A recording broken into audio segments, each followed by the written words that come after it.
आज की इस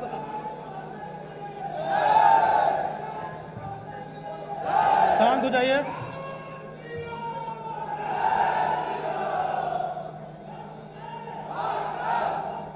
जय श्री राम।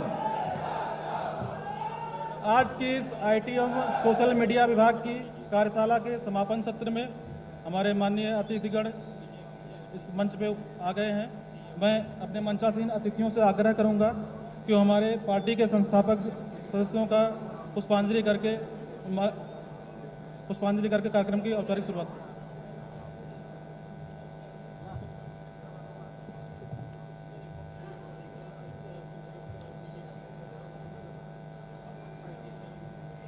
आज की इस कार्यशाला में प्रथम सत्र में हमारे राष्ट्रीय संयोजक आदरणीय श्री अमित मालवीय जी ने हमें आईटी और सोशल मीडिया के कार्यों के बारे में, हमारी जो योजना है, जो रणनीति है आगे की, उसके बारे में अवगत कराया। और माननीय प्रदेश महामंत्री संगठन श्रद्धेय सुनील बंसल जी ने हमारे संगठन की कार्य पद्धति के बारे में हम सभी को, आप लोग बैठ जाइए, फोटो बाद में कर लीजिएगा, आप लोग बैठ जाइए।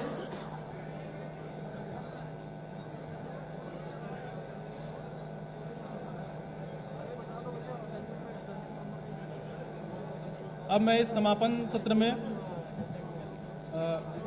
हम सभी कार्यकर्ताओं को का मार्गदर्शन करने के लिए अपने उत्तर प्रदेश सरकार के उप मुख्यमंत्री डॉक्टर दिनेश शर्मा जी से को आग्रह करता हूं कि वो आएं और हम सभी कार्यकर्ताओं का मार्गदर्शन करें।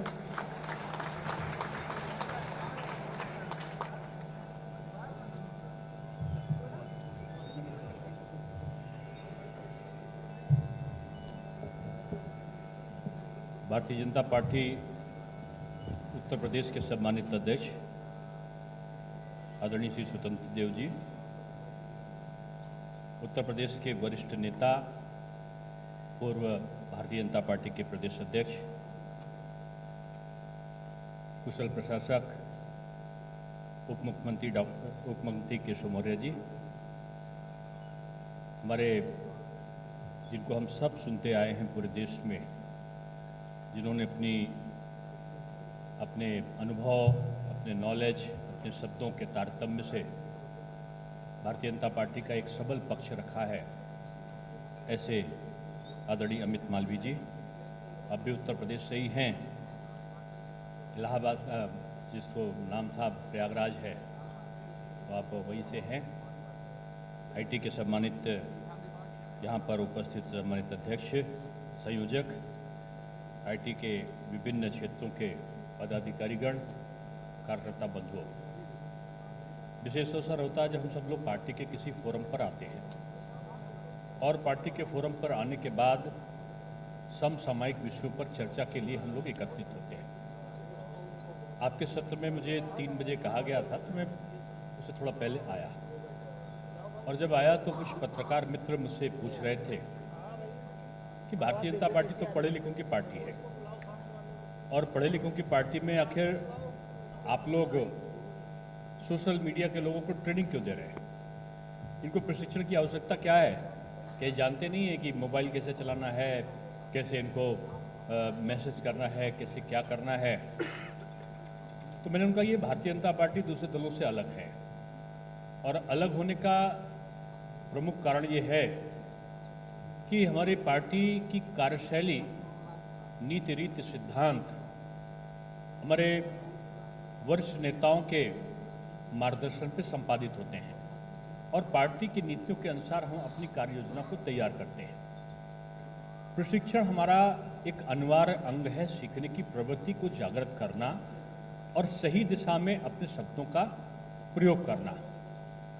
मुझे याद है कि हम और स्वतंत्र जी, हम लोग युवा मोर्चे में साथ साथ काम करते थे, और मुझे याद है कि होता एक प्रशिक्षण शिविर था, माननीय आडवाणी जी उसमें आए हुए थे। आडवाणी जी ने एक अपना संस्मरण सुनाया और उत्तर प्रदेश का संदर्भ लिया। पहले उत्तर प्रदेश में जो मंत्री लोग होते थे उनको लाल बत्ती की गाड़ी मिलती थी, और लाल बत्ती की गाड़ी का अपना अलग एक जलवा हुआ करता था। माननीय आडवाणी जी ने जो युवा मोर्चे का प्रशिक्षण शिविर था उसमें बोलते हुए बताया कि एक बार उत्तर प्रदेश के एक विधायक पहली बार चुनाव जीते और जीतने के बाद उनका क्षेत्र के प्रतिनिधित्व के आधार पर उनको लाल बत्ती मिल गई, यानी मंत्री बन गए। मंत्री बनने के बाद उनको लगा कि चलो गांव में चलते हैं और ये जो जलवा यहाँ का है लाल बत्ती का, वो गांव में दिखाते हैं और तुरंत अपने गांव में पहुंच गए। चारों तरफ भीड़ लग गई। उस समय, बहुत समय पहले की बात है कि गांव में भीड़ लग गई कि मंत्री जी आ गए और मंत्री जी लाल बत्ती पर आए। तो चारों तरफ भीड़ देखा तो उनको जोश आ गया और जोश आने के बाद मंत्री जी ने ड्राइवर से बोला, चलो तुम हटो, मैं गाड़ी चलाऊंगा। अब उन्होंने कहा मैं गाड़ी चलाऊंगा, इसलिए कहा कि गांव के लोग जान लें कि मंत्री जी अब आ गए, वो गाड़ी भी चलाना जानते हैं। ड्राइवर एकदम से हक्का बक्का हुआ और उतर के गाड़ी से जोर से भागा। मंत्री जी ने उसको बुलाया, बोले क्यों, तुम मेरे साथ में गाड़ी में क्यों नहीं बैठना चाहते हो? तो ड्राइवर ने कहा, मंत्री जी ये उसमें कुछ कांग्रेस की सरकार हुआ करती थी, उसका प्रसंग बताया। कहा, मंत्री जी ये कार है, सरकार नहीं है, जिसे जो चाहे चला ले। कार को चलाने के लिए ड्राइविंग की प्रशिक्षण लेना पड़ेगा। अगर ड्राइविंग का हमने कार चलाने का प्रशिक्षण नहीं लिया और बगैर प्रशिक्षण के, बगैर सीखे हुए हमने कार चलाया तो कार एक्सीडेंट कर देगी, दुर्घटना हो जाएगी। इसलिए मैं गाड़ी से भागा। वही चीज मैं आपको कहना चाहता हूं, आप सोशल मीडिया का दायित्व तो आपको, थोड़ा ये स्पीकर सही करवाओ, ये इसमें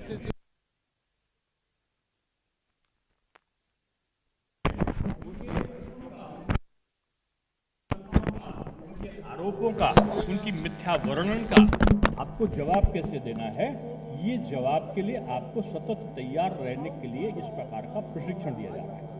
और इस प्रकार के प्रशिक्षण के लिए जो मूर्धन्य लोग, तो बहुत बड़ी बात है कि ITSA, मैंने बहुत सारे इसमें, मैं तो स्वतंत्र जी को बधाई देता हूँ इस चीज़ के लिए कि उन्होंने संगठन को मजबूत करने के लिए प्रत्येक मोर्चा और प्रकोष्ठ को उतना ही महत्व दिया है जैसे पार्टी के मुख्य शाखा में हम लोग काम करते हुए मेहनत करके उसको तैयार करते थे कि इतने सारे लोग आ जाए। माननीय सुनील जी आए, अभी मुख्यमंत्री जी भी आने वाले हैं और दिल्ली से चलकर अमित मालवीय जी अपने अनुभव को शेयर करने के लिए आए, केशव जी आए, स्वयं प्रदेश अध्यक्ष आए। आज क्या है कि जमाना बदला है। हम लोग छोटे से थे, जनसंघ हुआ करता था और जनसंघ हुआ करता था तब क्या था, प्रचार का चुनाव आते थे तो चुनाव में हम लोग का प्रचार का साधन क्या था, तब तो टेलीविजन भी नहीं था। टेलीविजन भी नहीं था तब क्या करते थे, रेडियो हुआ करता था और रेडियो में भी थोड़ा समय मिलता था बोलने के लिए। बाकी तो सारी चीज़ें ऐसे हम लोग को जुलूस निकालना पड़ता था। छोटे बच्चे होते थे या कहीं दीपक चुनाव निशान था तो दीपक को जला दो, कहीं लंबा सा झंडा लगा दो, कहीं लाउड स्पीकर से रिक्शे में बैठकर प्रचार कर दो। बोलते थे, अखबार में निकला, बोलते थे क्या भाई क्या, रेडियो में आया क्या भाई क्या, जनसंघ जीत गया, वाह भाई वाह। अब वाह भाई वाह तो कह दिया, पता लगा चुनाव का परिणाम आया और चुनाव के परिणाम में जनसंघ गया हार। तब कांग्रेसी जुलूस निकालते थे, अखबार में आया क्या भाई क्या, रेडियो में आया क्या भाई क्या, जनसंघ हार गया, वाह भाई वाह। लेकिन हमारा कार्यकर्ता डटा रहता था और डटा रह के उसको जवाब देता था, दृढ़ता से जवाब देता था। अखबार में बराबर से समाचार पत्रों का वो सहभागी बनता था। मैंने ये कहानी आपको केवल इसलिए बताई कि आपकी मानसिकता जो होने वाले परिवर्तनों में कैसा महत्व है आज सोशल मीडिया का। कि एक जमाना था जब हम प्रिंट मीडिया पर आधारित होते थे, एक जमाना था जब हम जुलूस पे आधारित होते थे, एक जमाना ये था कि जब हम विभिन्न प्रकार के नारों पर आश्रित हुआ करते थे। फिर दूसरा जमाना आया जब प्रिंट मीडिया अखबारों में हमारे वक्तव्यों का, हमारे बयानों का, संपादकीय लेखों का, हमारे पाठकों के पत्रों का ये जमाना आ गया। और हमारे कार्यकर्ता दूसरी प्रकार से अपनी जो विभिन्न प्रकार की प्रेस विज्ञप्तियां थी उनके माध्यम से, प्रेस वक्तव्यों के माध्यम से अपनी पार्टी की नीति रीति व्यवस्था का प्रचार करने लगे। समय बदला,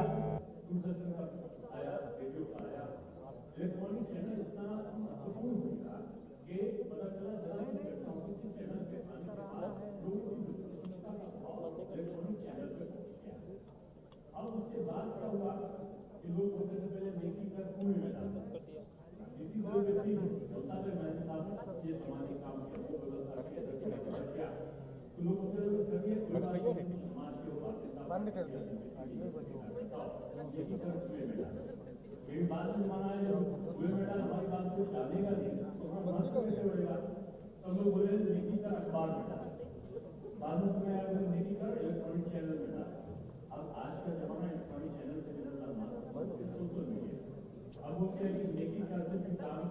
सोशल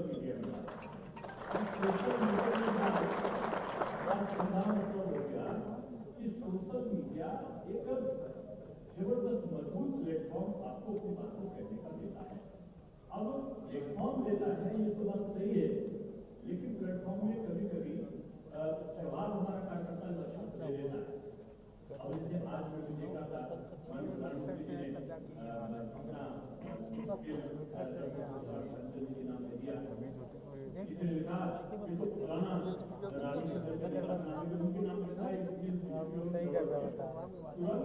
नेता ने हमारे एक छोटे से कार्यकर्ता ने ट्वीट किया, ट्वीट का जवाब लिख के नीचे लिख दिया कि ध्यानचंद जी उत्तर प्रदेश के थे, हॉकी के जादूगर थे और हॉकी की गरिमा को पहुंचाने के लिए वो हमारे आदर्श पुरुष के रूप में जब भी कोई पुरस्कार लेने जाएगा तो उसका स्मरण कराएंगे।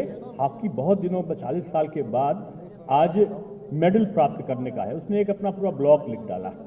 अब जो लोग गए, विपक्षी जो हमारा हम पे आरोप लगा रहा था कि किसी का नाम बदला, उसको इतनी रीच नहीं मिली, उसको मिला जाके 60-70 और हमारे वाले को मतलब 1-1.5 घंटे के अंदर 900 कुछ लोगों का उसमें उसके पक्ष में सहमति आ गई।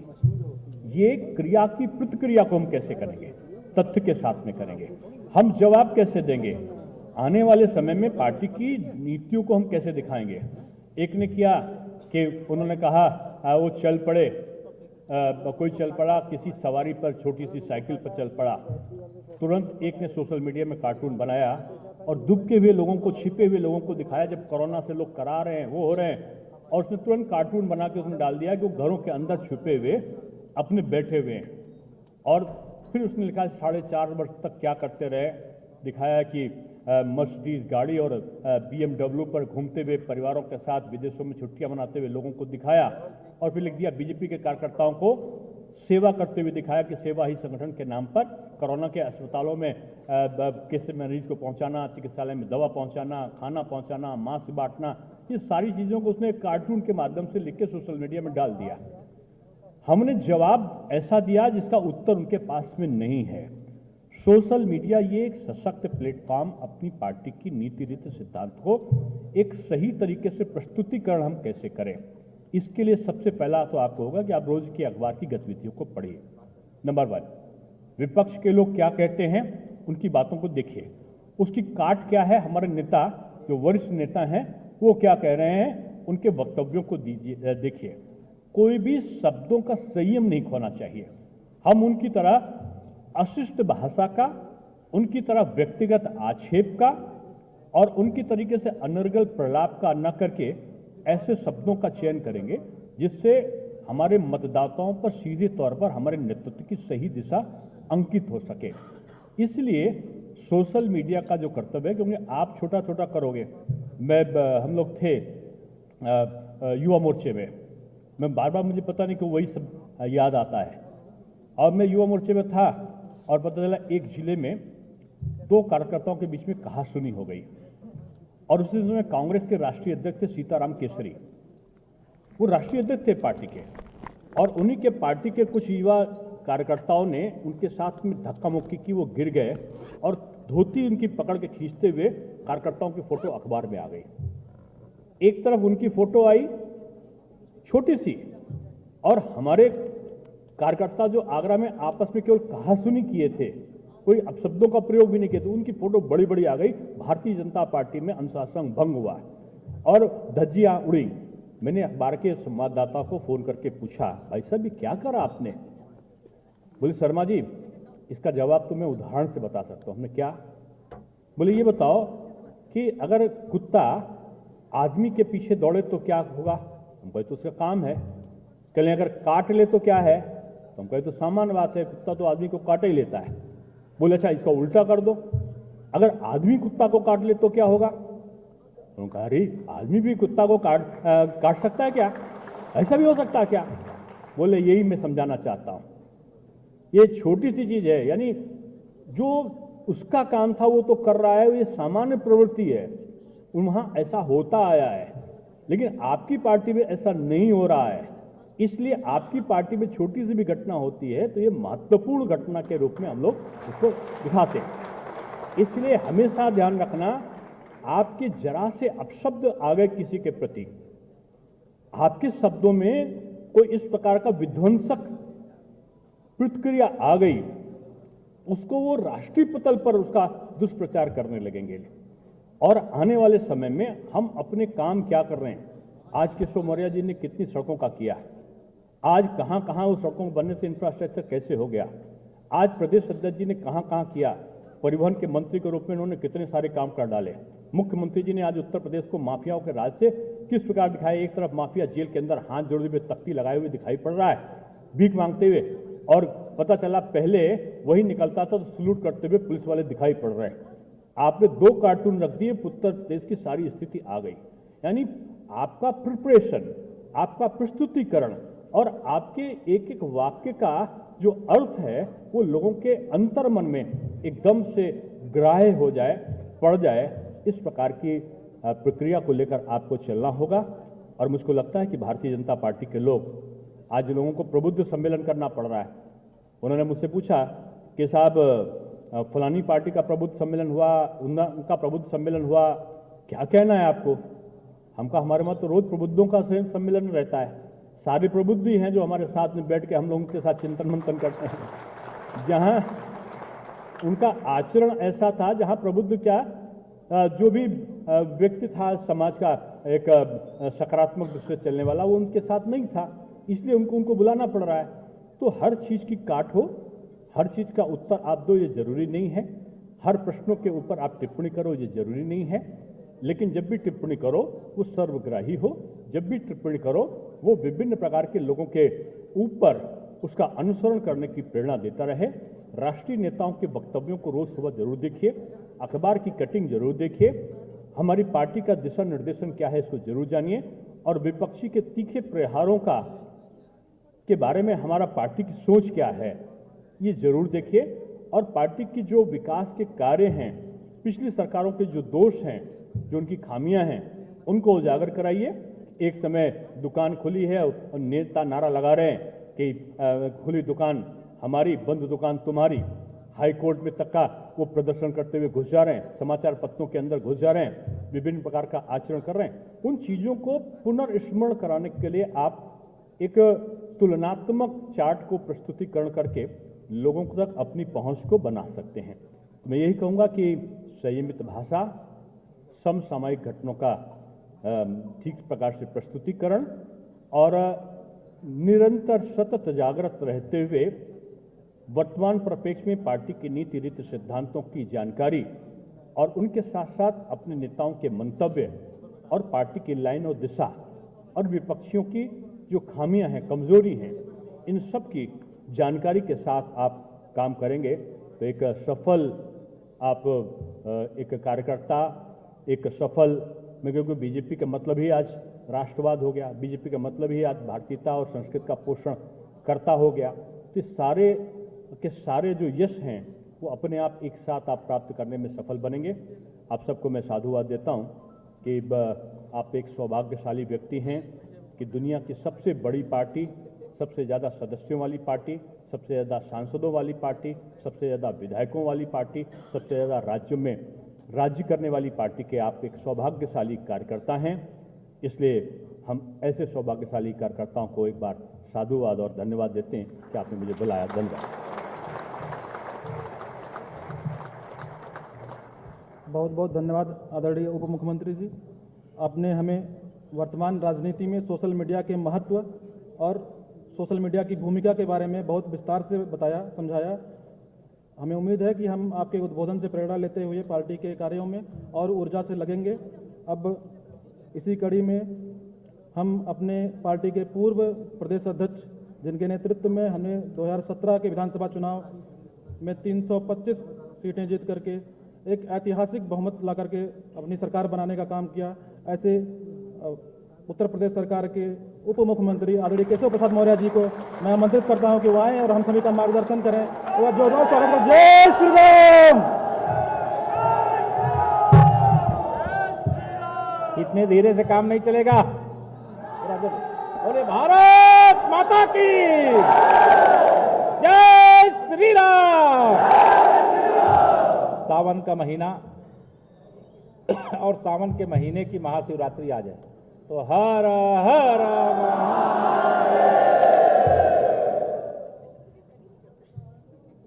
आज आईटी एवं सोशल मीडिया विभाग की इस कार्यशाला में जिनका नाम भारतीय जनता पार्टी में तो आईटी और सोशल मीडिया का काम करने वाला हर कार्यकर्ता जानता ही है, लेकिन जो हमारे विपक्षी मित्र हैं वह भी जिनके बारे में जानते कि सावधान रहो, नहीं भारतीय जनता पार्टी के जो सोशल मीडिया के और आईटी के योद्धा हैं वह उनकी पूरी जानकारी खंगाल करके और सामने ला करके रखने का काम करेंगे। ऐसे हमारे मित्र और राष्ट्रीय संयोजक श्रीमान अमित मालवीय जी, भारतीय जनता पार्टी के प्रदेश के अध्यक्ष, लंबे समय से विद्यार्थी परिषद हो, चाहे बजरंग दल हो, चाहे युवा मोर्चा हो, चाहे भाजपा की सभी लगभग दायित्वों का प्रदेश का निर्वहन करते हुए आज प्रदेश अध्यक्ष के रूप में नेतृत्व कर रहे हैं। ऐसे श्रीमान स्वतंत्र देव सिंह जी, हमारे बड़े भाई, और नहीं मैं आपको नहीं कह रहा हूं, उसके आगे बढ़ गया, हमारे बड़े भाई और उत्तर प्रदेश सरकार में उप मुख्यमंत्री के नाते जिनका बहुत ही अभिसार गर्भित उद्बोधन आपको प्राप्त हुआ, मुझे लगता है सबने अपने मोबाइल पे रिकॉर्ड किया, मैं देख रहा था, रिकॉर्ड किया हो ना।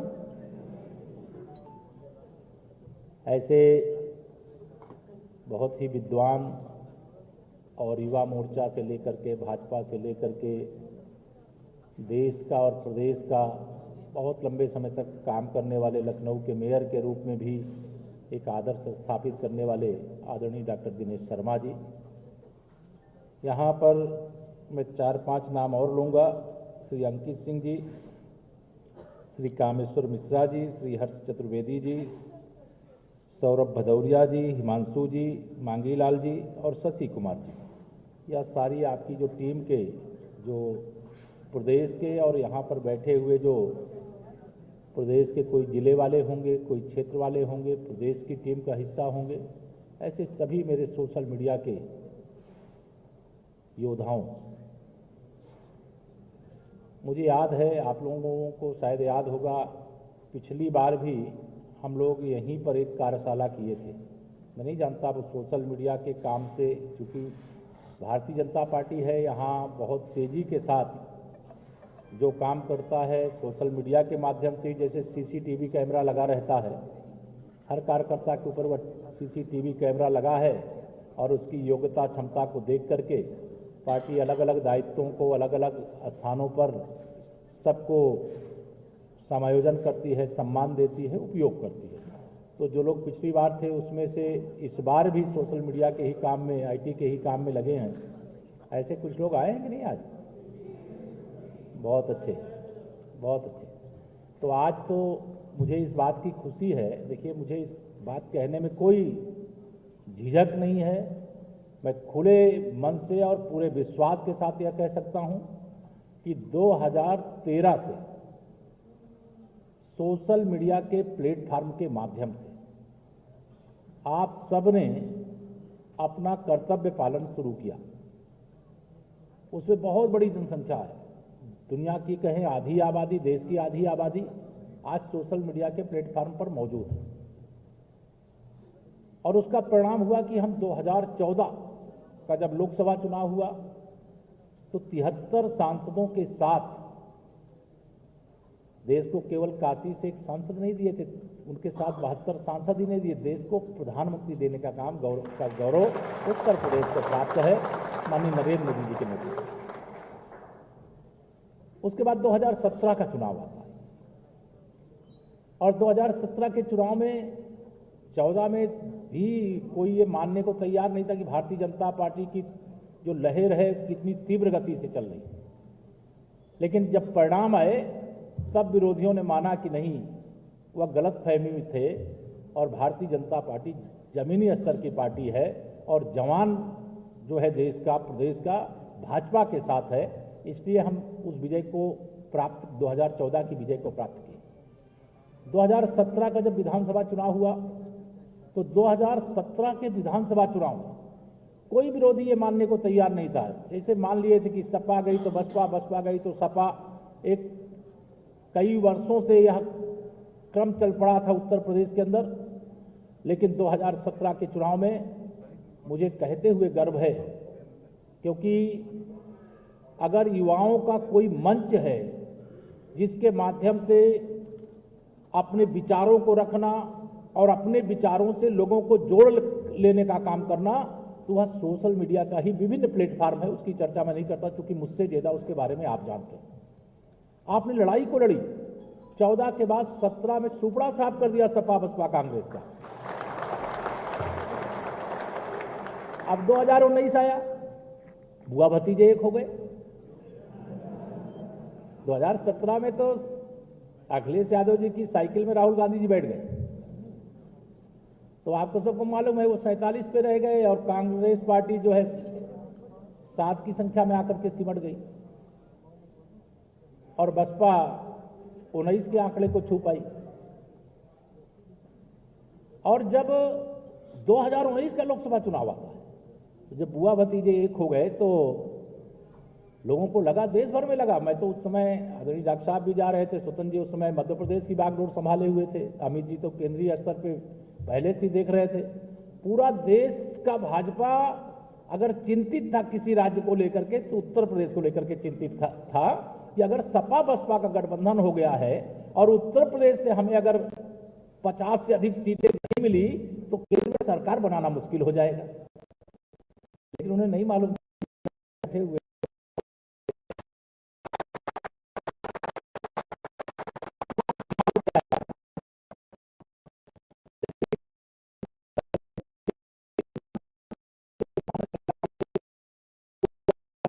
कल्याण के अपने क्षेत्रों के काम हुए हैं कि जैसे पूरे देश के दिल में मोदी जी और मोदी जी के दिल में पूरा देश समाया हुआ है। तो 2019 के लोकसभा चुनाव में भी आपने कमाल किया, 51% वोट, 64 सांसद।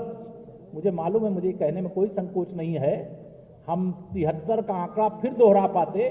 शायद उस समय कुछ निर्णय में थोड़ा, जब चुनाव हो जाते हैं सब लोग व्यस्त हो जाते हैं और उसके कारण से हम 73 का आंकड़ा नहीं दोहरा पाए थे उस समय। लेकिन वोट का प्रतिशत हमारा सपा बसपा के गठबंधन के बाद भी बढ़ गया। अब 2022 की इसमें खूब चर्चा हो रही, ये ध्यान रखना, सपा बसपा कांग्रेस के दावे, इसको उजागर करने की आवश्यकता है सोशल मीडिया के प्लेटफॉर्म पर। श्री अखिलेश यादव जी 2014 के जब लोकसभा चुनाव होने वाले थे तो वह कितनी सीटों का दावा कर रहे थे, राहुल गांधी जी कितनी सीटों का दावा कर रहे थे, मायावती जी कितनी सीटों का दावा कर रही थी, 2017 में किसका क्या दावा था। यह मुझे लग रहा है माननीय मुख्यमंत्री जी आ गए हैं।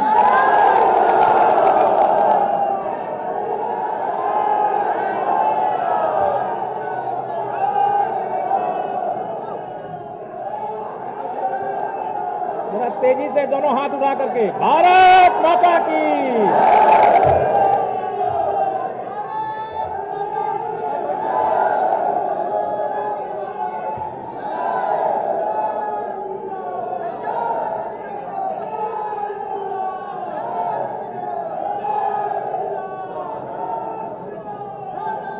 अब बैठ जाइए।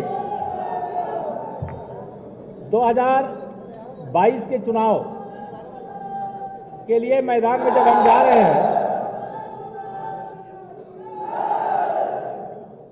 2022 के लिए जब हम मैदान में जा रहे हैं और विपक्ष की ओर से जो दावे किए जा रहे हैं, केवल जो दावे 2014, 17 और 19 में किए गए थे, उस दावे की याद दिलाना आपको सोशल मीडिया के प्लेटफॉर्म के माध्यम से काम करना है। कर लोगे? अगर आप यह काम कर लेंगे, और मुझे विश्वास है आप कर लोगे, कोई उसमें संशय नहीं है, तो एक नारा मैं पूरे आप सबके भरोसे लगाया करता हूं, पार्टी संगठन के एक कार्यकर्ता के भरोसे लगाया करता हूं, केंद्र और प्रदेश सरकार के द्वारा किए गए काम के भरोसे लगाया करता हूं कि 2022 में हम 2017 दोहराएंगे। कोई शंका? 2022 में हम 2017 दोहराएंगे और इस बार का नारा 100 में से 60% हमारा है, 40% में बंटवारा है और बंटवारे में भी हमारा है।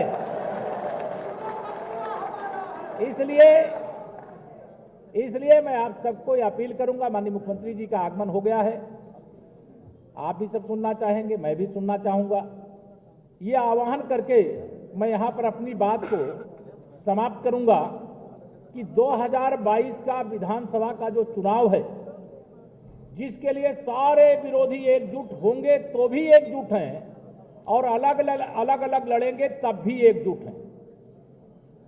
सबसे एक तरह से चुनौतीपूर्ण ढंग से इस बार के भी चुनाव को लड़ना है और सपा, बसपा, कांग्रेस और जो तमाम दल हैं जिनका नाम लेने की मैं आवश्यकता नहीं महसूस करता, ये सारे एकजुट होकर के लड़ेंगे तब भी भारतीय जनता पार्टी का कार्यकर्ता जनता के आशीर्वाद के बल पर 2022 में 2017 से अधिक सीटें जीतने का काम करेगा।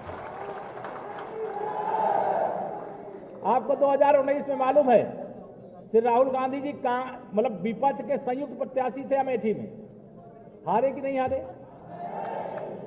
अगर संयुक्त प्रत्याशी के रूप में 2019 के लोकसभा चुनाव में अमेठी से हारे हैं, तो यह संयुक्त प्रत्याशी अगर खड़ा करेंगे भाजपा के खिलाफ, तब भी भारतीय जनता पार्टी का कमल खिला करके दम लेंगे या संकल्प लेकर के आप सब जाएंगे।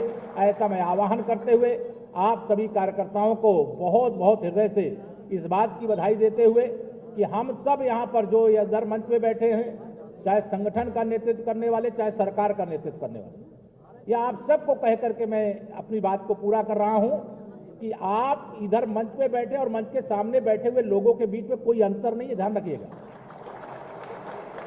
हम भी आप जैसे कार्यकर्ता हैं।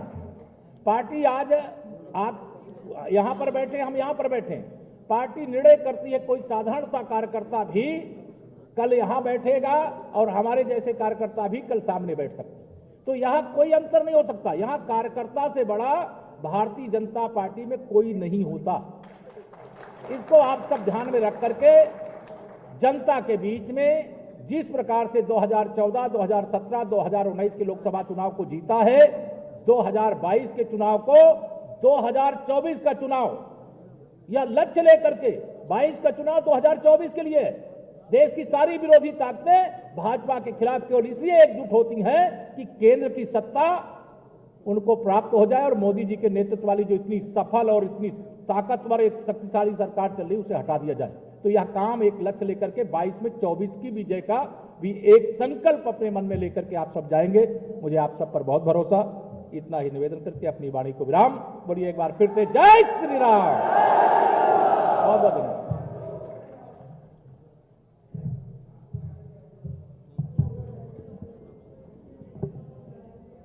हमारे आदरणीय मुख्यमंत्री जी मंच पर आ चुके हैं, तो जो हमारा स्वागत कार्यक्रम अभी पेंडिंग रह गया था, हम उसको आगे बढ़ाते हुए अपने प्रदेश आईटी टीम के संयोजक आदरणीय कामेश्वर मिश्रा जी से आग्रह करते हैं कि वो आएं और माननीय मुख्यमंत्री जी का पुष्पगुच्छ देकर स्वागत करें।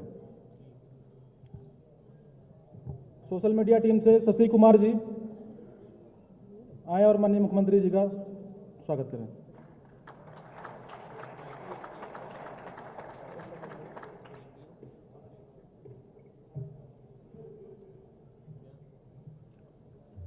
प्रदेश सोशल मीडिया के सह संयोजक गौरव वासने जी मंच पर आए और माननीय प्रदेश अध्यक्ष जी का स्वागत करने की कृपा करें।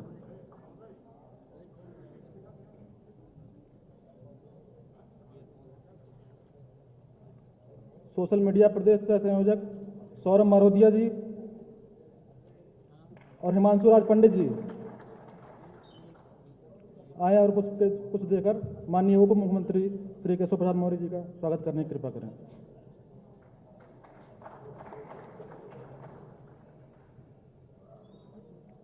स्वागत की इसी कड़ी में आईटी टीम के प्रदेश सह संयोजक श्रीमान मांगी लाल जी और अभिषेक तिवारी जी मंच पर आए और आदरणीय उप मुख्यमंत्री डॉक्टर दिनेश शर्मा जी का पुष्पगुच्छ देकर स्वागत करें।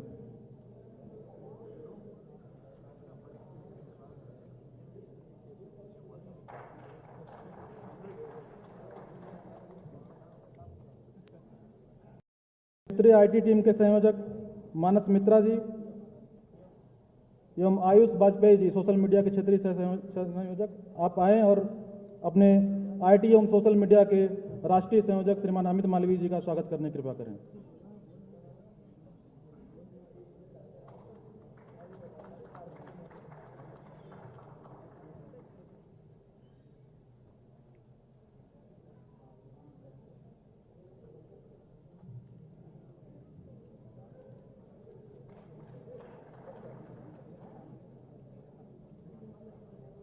इस स्वागत कार्यक्रम के पश्चात आज की इस आईटी एवं सोशल मीडिया कार्यशाला के इस समापन सत्र में अब मैं बिना देर किए हुए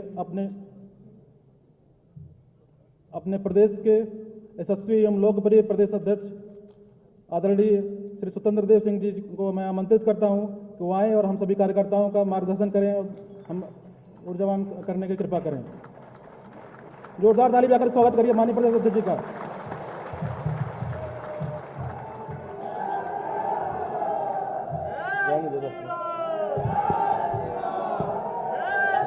मंच पर विराजमान हम सबके लोकप्रिय नेता, परिश्रमी, ईमानदार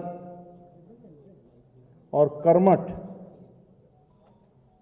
4 साल में एक दिन का छुट्टी नहीं है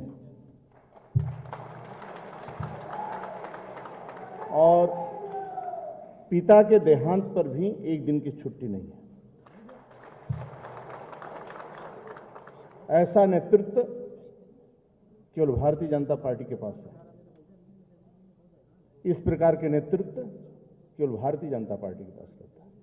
ऐसे अपने राज्य के यशस्वी मुख्यमंत्री आदरणीय योगी आदित्यनाथ जी, मंच पर विराजमान आदरणीय केशव प्रसाद मौर्य जी, आदरणीय डॉक्टर दिनेश शर्मा जी, जिनके नेतृत्व में पूरे देश भर में चाहे किसी राज्य का चुनाव हो, सोशल मीडिया के योद्धा जो काम करते हैं, ऐसे आदरणीय अमित मालवीय जी, हमारे कामेश्वर मिश्र जी, हिमांशु राज जी, मांगीलाल जी, सौरभ जी, हर्ष चतुर्वेदी, शशि कुमार जी, और मैं अंकित से कहूंगा कि आदरणीय मुख्यमंत्री जी को पुष्पगुच्छ देकर सम्मानित करें। फोटो तो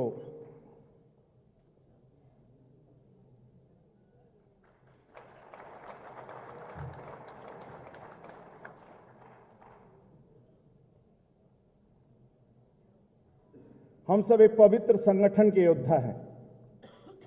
हमारा एक गौरवशाली इतिहास है। जिस पार्टी में हम सब काम करते हैं, हमारे ऐसे पूर्वज हैं जिनके नाम से, जिनकी चर्चा से पूरे हिंदुस्तान में, विश्व में सम्मान मिलता है। डॉक्टर श्यामा प्रसाद मुखर्जी जनसंघ का नींव रखे थे और सदन के अंदर राष्ट्र की एकता अखंडता के लिए संघर्ष करते रह गए, लेकिन नेहरू ने नहीं सुना। बाहर उनके मित्रों ने समझाया कि पंडित जी अब सदन में नहीं हो रहा है तो आंदोलन क्यों कर रहे हैं। अंत में पूज्य गुरुजी द्वितीय सरसंघचालक ने पत्र लिखकर भेजा कि पंडित जी अपना आंदोलन वापस लीजिए, लेकिन नहीं माने मित्रों।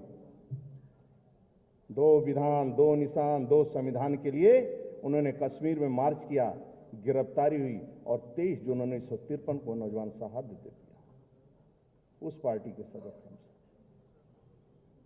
उस पार्टी के कार्यकर्ता हैं। पंडित दीनदयाल उपाध्याय अपने कंधों पर लेकर निकले इस यात्रा को, जिसका व्यक्तित्व, कृतित्व, जिन्होंने पूरे देश को एक सूत्र में बांधा, वह नौजवान को लखनऊ के स्टेशन पर राम प्रकाश गुप्त ट्रेन में बैठाते हैं।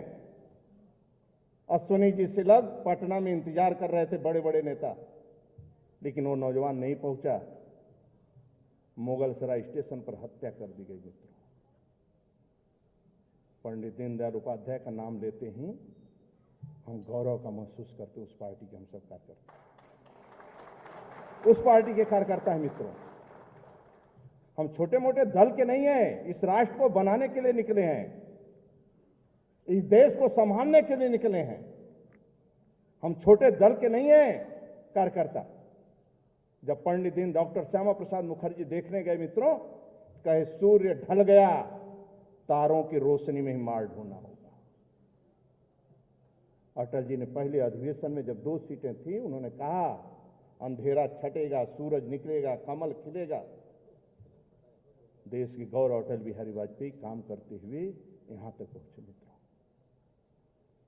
पार्टी का कार्यकर्ता निर्माण के भूमिका में होता है और प्रतिदिन कार्यकर्ता का निर्माण होता है। कार्यकर्ता चेला नहीं होता है मित्रों, कि कोई कार्यकर्ता से ऑर्डर दे दो जिला संयोजक के नाते, ये 2 पुड़िया गुटखा लेते आओ। नहीं, कल का वो मोदी है, कल का योगी है।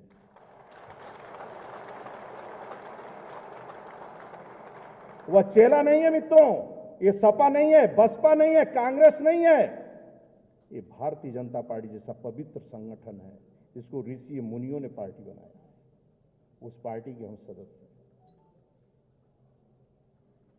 एक चाय बेचने वाला अपना जीवन निकाला, यात्रा शुरू किया, अपने परिवार के लिए मकान नहीं दिया मित्रों, न 5 लाख रुपया दिया, लेकिन दलित, शोषित, वंचित, आदिवासी, मुसहर, जो गरीब है, उसके लिए सब कुछ दिया और पार्टी का सम्मान बचाने के लिए भी काम किया। एक एक दिन, एक एक पग देश के लिए मरते हैं, देश के लिए जीते हैं। उस पार्टी की हम सब कार्यकर्ता हैं। मेरा गौरवशाली इतिहास है। हमारे पूर्वज तपस्या करके गए, उस पार्टी के हम सदस्य हैं और कल आपको ही इस पार्टी को बनाना है। इसी तरह राज्य के अंदर मेरा नेतृत्व है। इस राज्य के अंदर अमित भाई ने विषय रखा होगा, सुनील जी ने विषय रखा होगा, आपको बड़ा नेता बनना है, आपको अच्छा कार्यकर्ता बनना है, गांव में कार्यकर्ता का निर्माण करना है, आपको टोली बनाना है, आपको बैठक लेना है, आपको दिशा देना है। आप ही तो हमारे मोदी योगी हैं। कहां से हम पकड़ कर लाएंगे गांव में? आप ही तो हैं मित्रों मेरे। उस गांव में कार्यकर्ता का निर्माण कौन करेगा? एक बार अटल जी थक गए थे, अटल जी जा नहीं रहे थे, कार्यालय में बैठे तो पंडित दीनदयाल उपाध्याय ने स्टोव जलाकर 2 रोटी बनाए। जान गए थे पंडित जी भूखे हैं। तब दूसरे दिन आसाम में गए और आसाम बॉम्बे में गए और बॉम्बे से भाषण देकर आए तो सेठ ने 50 रुपए जेब में डाल दिया था। उसने पंडित जी को फोन किया, पंडित दीनदयाल उपाध्याय को।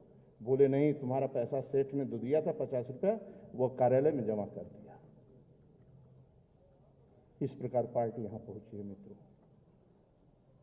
सपा तो चाहती है कि आतंकवाद का राज हो जाए, वो चाहते हैं कि सिमी का शासन हो जाए, वो तो चाहते हैं गुंडों का राज हो जाए। वो आदरणीय योगी जी के आने के बाद गुंडे पलायन किए, पहली बार इस राज्य के अंदर। और सीना तान के ठोक के बोल सकते हो कि मेरा नेतृत्व ईमानदार है। देश का भी, प्रदेश का 1 रुपए की आरोप लगा दोगे, मैं राजनीति से संन्यास लूंगा। ये बोल सकते हो मित्रों। नियुक्तियों में भी सीएफआई की सूची जाती थी, लेकिन योगी सरकार की सूची नहीं गई मित्रों। 4 लाख भर्तियों में जातिवाद नहीं देखा गया, क्षेत्रवाद नहीं देखा गया, व्यक्ति नहीं, योग्यता नियुक्तियां मिली है मित्रों। ये आपकी सरकार है। सीना ठोक कर सकते हो कि हमारे पूर्वज इस देश को कुछ दिए हैं आजादी के बाद। बाकी वंशवादियों की पार्टी है, केवल राज्य को लूटने के आए हैं। जिस मंच पर खड़ा हो और जहां भी खड़ा हो, आप शेर हो। भारतीय जनता पार्टी में शेर पलते हैं मित्रों, सियार नहीं पलते। आप शेर हो और शेर जैसा चाल और ढाल मित्रों, और सीना ठोक कर कहो। और 2022 आपके बदौलत चुनाव जीतना है, आपके दम पर चुनाव जीतना है और आपके कारण जीतना है मित्रों। इसलिए सर पर बर्फ, मुंह में शक्कर, सीने में आग और पैर में चक्कर। सोचो, तो ठंडा सोचो, मीठा बोलो, हमेशा कड़वा नहीं। सीने में आग, भारत माता के लिए आग। तुम भारत मां को डाइन कहोगे और योगी जी जेल भी नहीं भेजेंगे?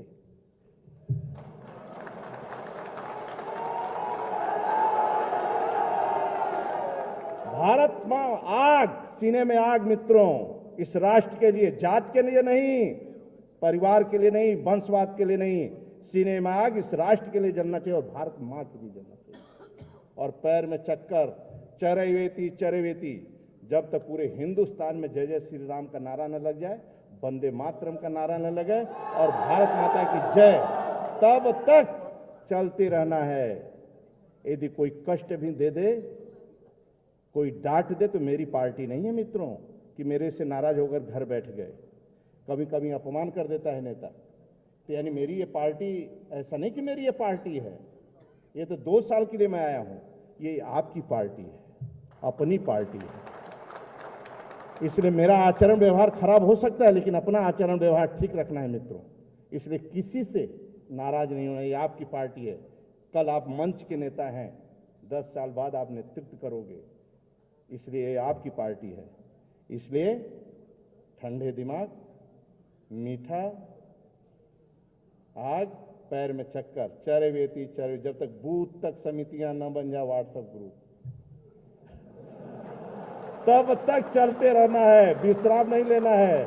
और व्हाट्सएप ग्रुप बन जाए और आप संतुष्ट हो जाएं, तब मान लेना कि आप नेता हो गए। बहुत बहुत धन्यवाद आप सबको।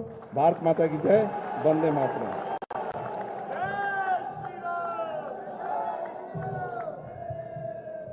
बहुत बहुत धन्यवाद आदरणीय प्रदेश अध्यक्ष जी।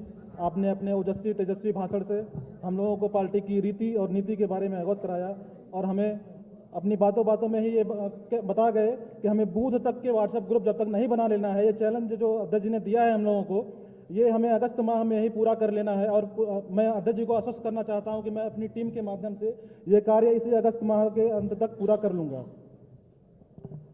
मित्रों, जिस समय का हम लोग बहुत देर से इंतजार कर रहे थे,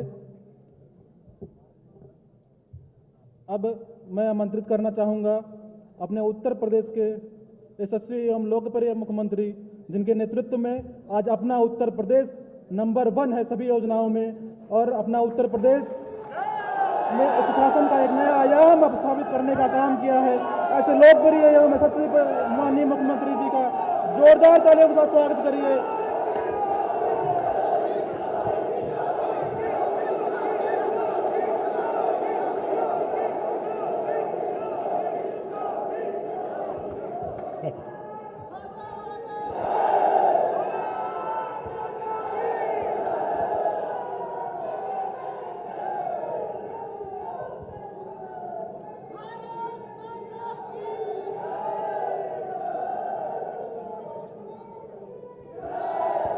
भारतीय Janata Party Uttar Pradesh IT cell के द्वारा आयोजित आज के इस प्रशिक्षण कार्यक्रम में उपस्थित भारतीय जनता पार्टी के प्रदेश के माननीय अध्यक्ष श्री स्वतंत्र देव सिंह जी,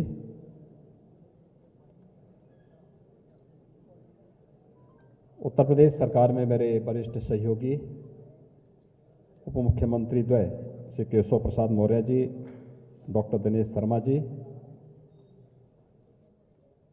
भारतीय जनता पार्टी के आईटी एवं सोशल मीडिया के राष्ट्रीय प्रभारी सम्मानित श्री अमित मालवीय जी,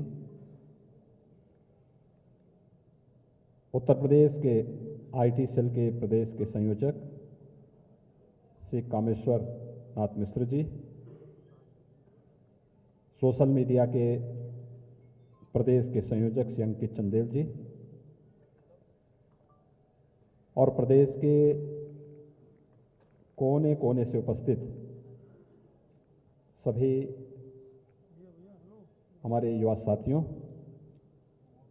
मैं आपका और अमित मालवीय जी का और इस पूरी टीम का हृदय से स्वागत करता हूं, अभिनंदन करता हूं।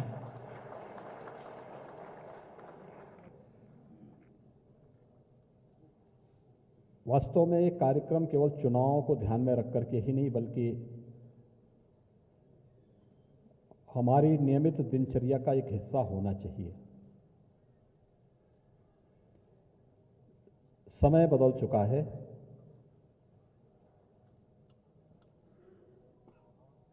हम जिस व्यवस्था में रह रहे हैं वह लोकतांत्रिक व्यवस्था है। लोकतांत्रिक व्यवस्था में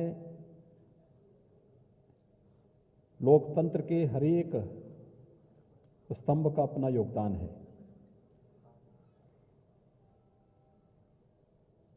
इसमें विधायिका की अपनी भूमिका है, कार्यपालिका की अपनी भूमिका है, न्यायपालिका की भी अपनी भूमिका है और मीडिया भी अपनी भूमिका के साथ इस पूरी व्यवस्था पर पैनी निगाह रखे रहता है। बाकी अन्य व्यवस्थाएं अपने अनुरूप चल रही हैं, लेकिन पिछले 2 दशक के दौरान जो सबसे ज्यादा बदलाव आया है वह लोकतंत्र के इस चौथे स्तंभ में आया है और वह है मीडिया। उसका स्वरूप बदला है, उसकी भूमिका भी बदली है। आज से 2 दशक पूर्व तक विजुअल मीडिया इतना प्रभावी नहीं था। प्रिंट मीडिया था, उससे जुड़े हुए ग्रुप थे, उनके मालिकान हुआ करते थे, उनके संपादक, उनके प्रधान संपादक, ये सब होते थे, एक संवाद होता था। इसके बाद 2 दशक पूर्व अचानक विजुअल मीडिया की उपस्थिति लोकतंत्र में देखने को मिली। कमोवेश वही स्थिति थी, थोड़ी तीव्रता उसमें आई थी। हम लोगों ने जब राजनीति शुरू किया था, सार्वजनिक जीवन में जब हम लोग आए थे, प्रिंट मीडिया का बोलबाला था। कम ज्यादा बातों पर विश्वास हो जाता था, लोग सही तथ्य से जानकारी लेते थे। यानी ये माना जा सकता था कि प्रिंट मीडिया का भी कोई माई बाप था, विजुअल मीडिया का भी कोई माई बाप था। लेकिन इसके बाद जिस एक मीडिया ने अपनी धमक बनाई है वह बिना किसी माई बाप का है। उस पर किसी का नियंत्रण नहीं है। अगर आप अलर्ट नहीं है, अगर आपकी पहले से तैयारी नहीं है, तो आप मीडिया ट्रायल का विषय बन जाएंगे, और यही होता है। सोशल मीडिया की भूमिका से हम कतई अपने आप को अलग नहीं कर सकते। सोशल मीडिया आज की युवा पीढ़ी को और पूरी व्यवस्था को कैसे प्रभावित कर रहा है, उसको भी कोई नजरअंदाज नहीं कर सकता। आज कोई एक मुद्दा है, सोशल मीडिया में उठता है, और सोशल मीडिया जैसे उसको कुछ देर तक आगे बढ़ाता है, दूसरे तीसरे दिन वह विजुअल और प्रिंट मीडिया का मुद्दा बन जाता है, मीडिया ट्रायल का विषय बन जाता है। फिर उसी में पैनल डिस्कशन होने लगते हैं, उसी में बड़े बड़े राइटअप आने लगते हैं, उसी में सारी चीजें आगे बढ़ने लगती हैं। और इसलिए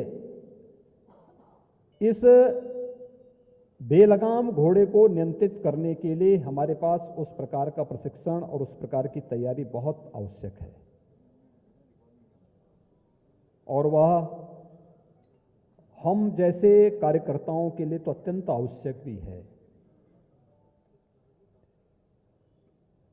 मैं पिछले 3-4 वर्षों से देख रहा हूं, और 2014 के बाद से आदरणीय मोदी जी जब से देश के प्रधानमंत्री बने हैं, हम लोग देखते हैं अनावश्यक मुद्दों को मुद्दा बनाया जाता है, और ये मुद्दों की तिथि और उनका कौन सा ऐसा अवसर होता है जब भारत सरकार अपनी किसी एक बड़ी उपलब्धि या किसी बड़ी घोषणा के साथ सामने आ रही हो, देश जब किसी एक बड़ी घटना का गवाह बनने वाला हो, तब देश के अंदर वातावरण उस रूप में खराब करने का प्रयास होता है और उसका माध्यम बनता है सोशल मीडिया। सोशल मीडिया से फिर अन्य स्थानों पर उसे प्रेषित किया जाता है, फिर वह उसका एक मुद्दा बन जाता है, मुख्य मुद्दे से लोगों का ध्यान भटकाने की दिशा से। ये सब कार्यक्रम इस प्रकार के षड्यंत्र रचे जा रहे हैं।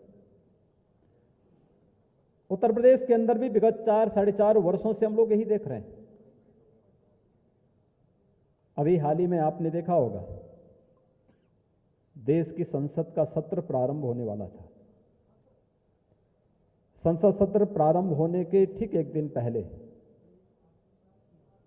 वाशिंगटन पोस्ट और अन्य कुछ ऐसे दुनिया के मीडिया ग्रुप में एक मुद्दा उछलता है और पेगासस का वो मुद्दा फिर किस कदर तक देश की पूरी संसद को बाधित कर देता है।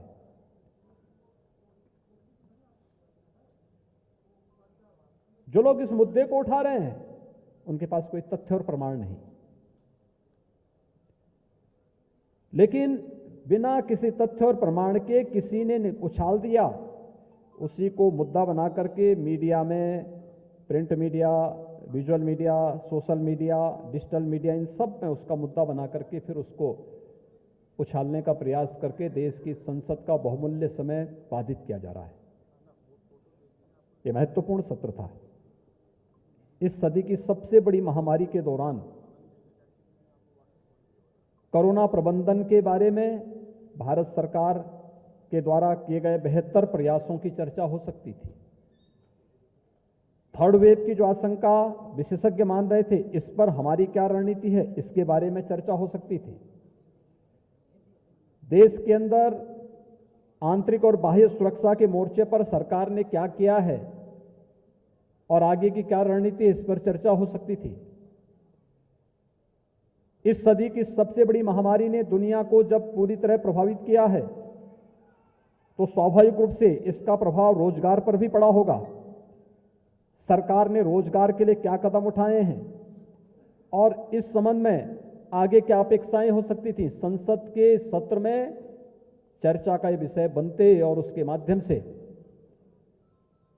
प्रत्येक नागरिक को देश के बारे में भी जानकारी मिलती, सत्ता पक्ष की गतिविधियों की जानकारी मिलती और विपक्ष कितना सक्रिय भूमिका का निर्वहन कर रहा है उनके हितों के लिए, इस पे भी चर्चा होती। लेकिन एक अनावश्यक मुद्दे को सामने ला करके सनसनी पैदा करना और उसके माध्यम से फिर देश की संसद के अमूल्य समय को गांव के लिए, गरीब के लिए, किसान के लिए, कोरोना प्रबंधन के लिए किए जा रहे प्रयासों पर जो एक बेहतर प्रबंधन की रणनीति तैयार होती, उससे यह देश वंचित हो गया। और हर एक सत्र के दौरान ये चीजें होता। आपने लोकसभा चुनाव के ठीक पहले देखा होगा, उस समय एक नया मुद्दा उछाला गया था और उस राफेल के उस मुद्दे के आधार पर चुनाव को प्रभावित करने का प्रयास किया गया था। लेकिन इस देश की महान जनता ने विपक्ष के इस षड्यंत्र को पूरी तरह बेनकाब किया और अंततः जो भारतीय जनता पार्टी का नेतृत्व कहता था वही सच सामने आया। और उस सच तब सामने आया जब लोकसभा का चुनाव संपन्न हो चुके थे। लेकिन कुछ देर और कुछ दूरी तक तो इन लोगों ने माहौल को खराब करने का प्रयास किया ही था और इसलिए इन सभी मुद्दों पर हमारी सतर्कता और हमारी चौकन्नापन भी बहुत महत्वपूर्ण रखता है और हमारी तैयारियां भी बहुत महत्व रखती हैं। इसलिए सोशल मीडिया के आप सभी वॉरियर्स हैं और आपकी जो भूमिका है बहुत महत्वपूर्ण हो जाती है, बहुत महत्वपूर्ण हो जाती है। दोनों प्रकार से मैं अक्सर देखता हूं कि हमारी ओर से ट्वीट को रिट्वीट करने या किसी भी उसकी अपनी बात को रखने में देरी होती है। हम लोग मुहूर्त देखते हैं, विरोधी मुहूर्त नहीं देखता। जिन राजनीतिक दलों के पास राष्ट्रीय स्तर पर या प्रदेश स्तर पर कोई भी अपना संगठनात्मक ढांचा नहीं, कोई भी उनकी उपस्थिति नहीं, न संगठनात्मक स्तर पर न शासन स्तर पर, लेकिन सोशल मीडिया प्लेटफॉर्म पर उनकी सक्रियता देखते हुए बनती है। ओपिनियन मेकर के रूप में उनकी भूमिका बड़ी प्रभावी देखने को मिलती है। वे लोग वहां पर अपनी बात को मनवाने में सफल होते हुए दिखाई देते हैं। कारण है कि एक बड़ा तबका इन सब दृष्टियों से अपने आप को तटस्थ बना करके, मौन बन करके तमाशबीन बना रहता है। हम में से ज्यादातर लोग इस बात को मान करके चलते हैं, इससे क्या होने वाला, ये तो झूठा ही है, लेकिन हम अपनी तरफ से उस सच्चाई को सामने रखने का प्रयास नहीं करते। और ये जो हमारी जो कमी है, इस कमी का ही फायदा वे लोग उठाते हैं। आप देखते होंगे उत्तर प्रदेश के अंदर कोई घटना कहीं घटित होती है, लोकल स्तर पर लोग कम, लेकिन वह मुंबई से, कोलकाता से, बेंगलुरु से, हैदराबाद से, यूएई से, यूके से और अन्य तमाम ऐसे देशों से वहां पर एक ट्रायल शुरू हो जाता है। जब सोशल मीडिया के इस प्लेटफॉर्म को हम एनालिसिस करते हैं और देखते हैं कि इसमें 90% मामले तो ऐसे हैं, 90% ट्वीट ऐसे हैं जिनका यूपी से कोई लेना देना नहीं, लेकिन कोई यूएई में बैठा हुआ है, कोई यूके में बैठा हुआ है, कोई यूएस में बैठा हुआ है और यूपी के मुद्दे पे रुचि ले रहा है। उसकी रुचि यहां के हित में नहीं, वह उत्तर प्रदेश के नौजवानों के हित में, यहां के रोजगार के बारे में मुद्दा उठाता या उस पर योगदान देता तो स्वागत योग्य होता। वह उत्तर प्रदेश में निवेश में रुचि लेता और उससे उत्तर प्रदेश समृद्धि की ओर अग्रसर होता तो स्वागत योग्य होता। वह उत्तर प्रदेश के उन ज्वलंत मुद्दों पर परिचर्चा का विषय सामने रखता तो उसका स्वागत होता है। लेकिन वह उन मुद्दों को उठाने का प्रयास करते हैं जिनका उत्तर प्रदेश के नागरिकों के लिए, चाहे वह गांव का व्यक्ति हो, चाहे वह किसान हो, वह नौजवान हो, महिलाएं हो, श्रमिक हो, सामाजिक जीवन के किसी भी क्षेत्र में काम करने वाला व्यक्ति हो, उनसे किसी प्रकार का कोई लेना देना नहीं।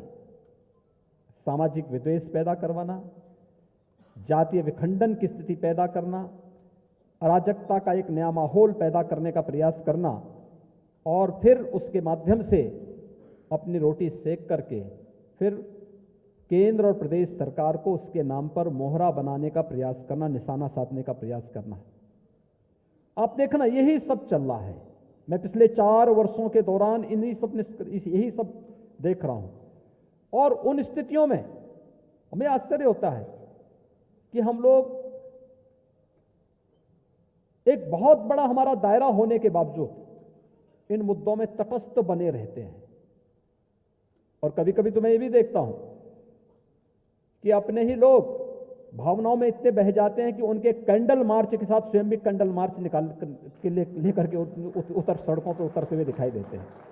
यानी वास्तविकता को जाने बगैर जब भी हम भी उनके कैंडल मार्च के साथ कैंडल मार्च निकालने के लिए उतावले दिखाई देते हैं, तब हमें अपनी गंभीरता का एहसास होने लगता है कि वास्तव में हम कहां पर बैठे हैं। और इसीलिए आज का यह प्रशिक्षण अत्यंत महत्वपूर्ण है, क्योंकि हम जिस राजनीतिक दल के साथ जुड़े हुए हैं, जिस विचार प्रवाह के साथ हम लोगों का जुड़ाव है, वह व्यक्ति से ऊपर दल को, दल से ऊपर देश को मान करके चलता है।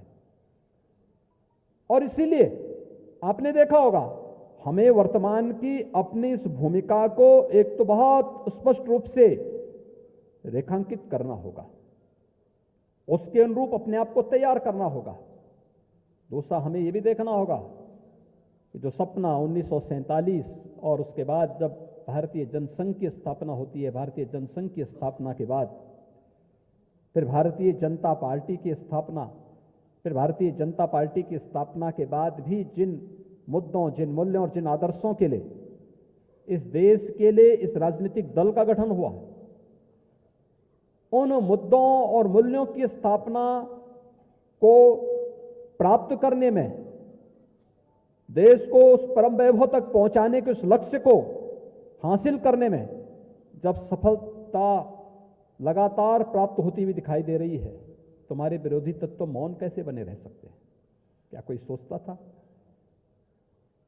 कि कश्मीर में धारा 370 समाप्त होगी? कोई नहीं सोचता था। लोग ये मान चुके थे कि 1952 में देश के संविधान का हिस्सा बना दिया गया, अब कोई इसको हटा नहीं सकता, क्योंकि वोट बैंक सबको प्यारा था। लेकिन हमारे यशस्वी नेतृत्व ने देश के आतंकवाद की इस सबसे बड़ी धारा को समाप्त करके एक भारत श्रेष्ठ भारत की इस परिकल्पना को साकार किया।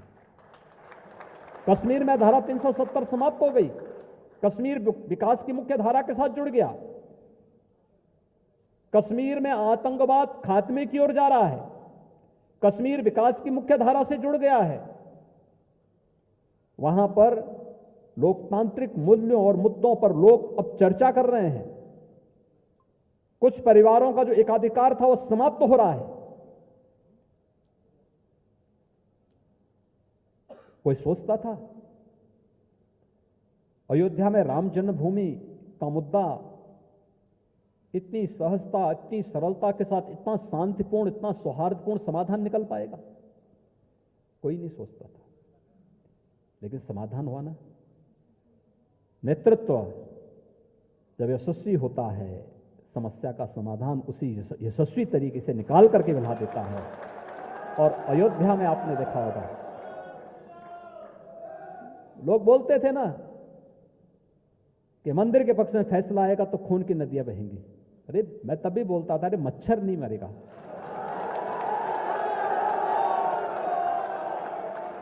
खून की नदियों को बहलाने की बात कर रहे हो।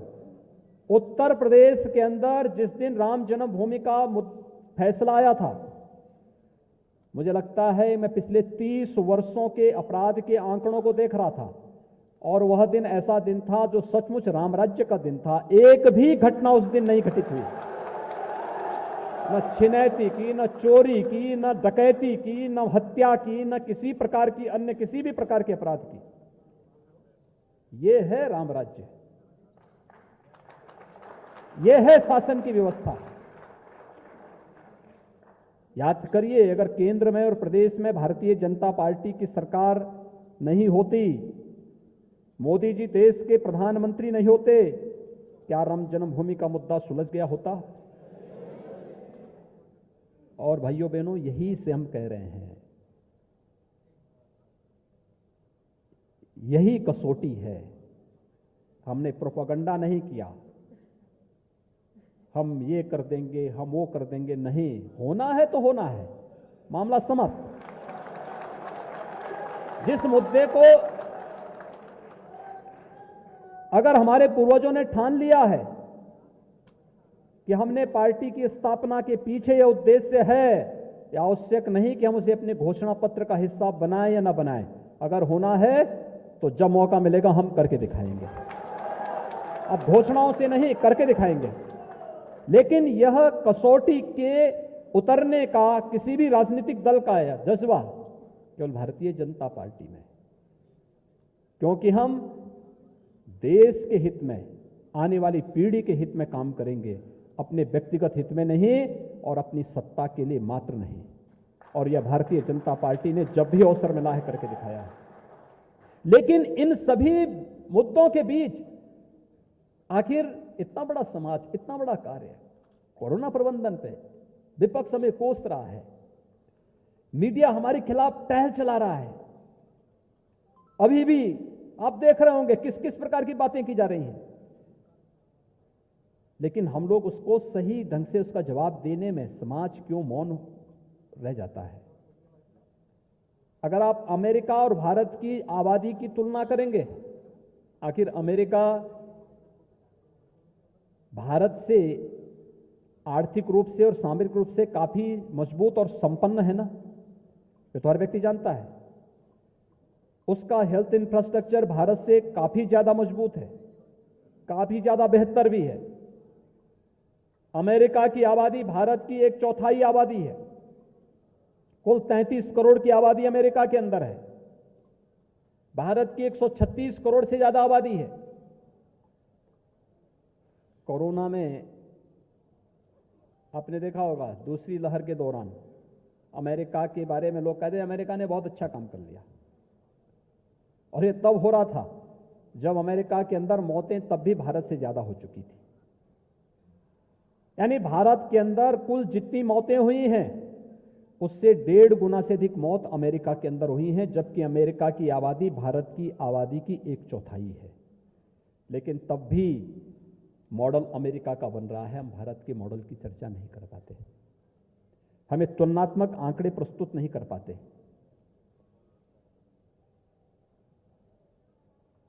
भारत ने गरीब कल्याण पैकेज के लिए जो कार्यक्रम किए प्रथम लहर में, कौन सा ऐसा कार्यक्रम नहीं था। 80 करोड़ लोगों को देश के अंदर निःशुल्क खाद्यान्न उपलब्ध करवा देना, जनधन अकाउंटधारी हर महिला के खाते में पैसा भेज देना, उज्ज्वला योजना के अंतर्गत जितने लाभार्थी रसोई गैस का सिलेंडर प्राप्त किए थे उनको फ्री में रसोई गैस का सिलेंडर उपलब्ध करवा दिया गया। प्रधानमंत्री किसान सम्मान निधि से लाभान्वित होने वाले लगभग 10 करोड़ किसानों को भी अतिरिक्त धनराशि दे दी गई।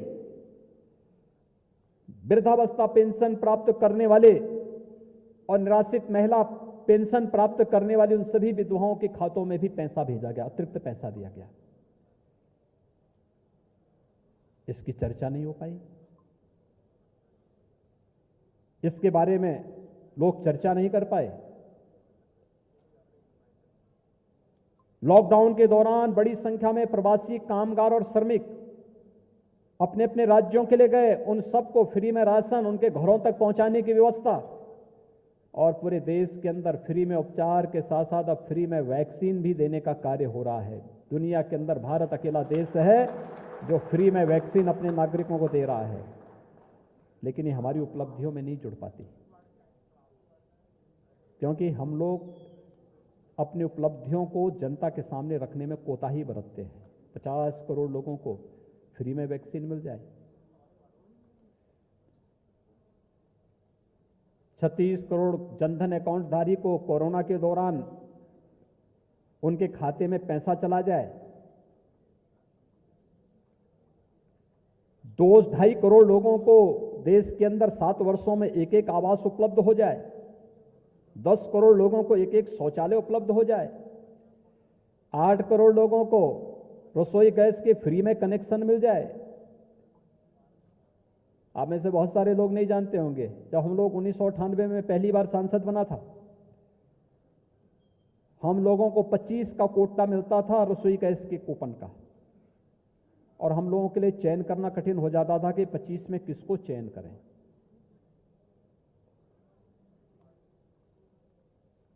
और उसके बाद जब भारतीय जनता पार्टी की सरकार नहीं रही, कांग्रेस की सरकार 2004 में आई, तो यही रसोई गैस का कनेक्शन किसी को लेना होता था तो 25,000 रुपये कम से कम उसको देने होते थे। आज वही रसोई गैस का कनेक्शन फ्री में दिया जा रहा है। हम इसकी चर्चा नहीं करते, हम उसकी तुलना नहीं कर पाते।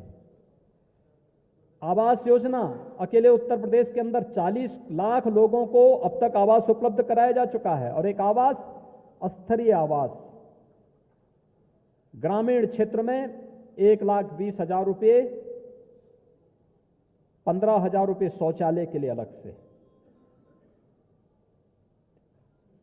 और 90 दिन की मनरेगा की मजदूरी के बराबर भी मानदेय उसको अलग से दिया जाता है। इतनी राशि एक आवास के लिए ग्रामीण क्षेत्र में दिया जा रहा है। अगर नक्सली क्षेत्र है तो 1,20,000 की जगह 1,30,000 रुपये उसको दिया जाता है। शहरी क्षेत्र में 2.5 लाख रुपए दिए जा रहे हैं, लेकिन ये चर्चा का विषय नहीं बनता। कल आपने उत्तर प्रदेश के अंदर देखा होगा, प्रधानमंत्री गरीब कल्याण अन्न योजना के अंतर्गत 15 करोड़ लोगों को खाद्यान्न किट के साथ उपलब्ध करवाने की कार्रवाई शुरू हुई। ये पहली बार नहीं हुआ है, यद्यपि अप्रैल 2020 से लेकर के नवंबर 2020 तक भी ये खाद्यान्न उपलब्ध करवाया गया और इस बार मई से लेकर के अब तक। लेकिन एक दिन में कल उत्तर प्रदेश के अंदर 84 लाख राशन कार्ड धारकों में 3.5 करोड़ लोगों को खाद्यान्न उपलब्ध हुआ है उत्तर प्रदेश के अंदर, कल एक दिन में। दुनिया के अंदर तमाम देशों की आबादी इतनी नहीं होगी जितने लोगों को कल खाद्यान्न उत्तर प्रदेश के अंदर एक दिन में बांटा और जिनके साथ कल प्रधानमंत्री जी ने सीधे संवाद किया। लेकिन हम इसको मुद्दा नहीं बना पाते।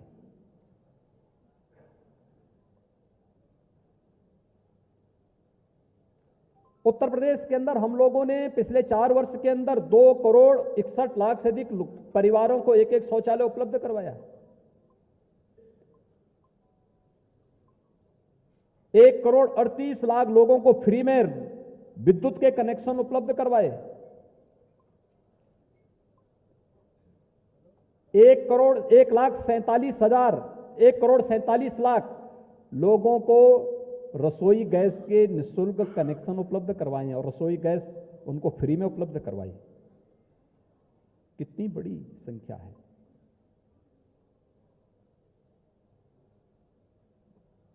किसानों का कर्ज माफी का मामला हो या फिर प्रदेश के अंदर नौजवानों की ही बात कर रहे हैं।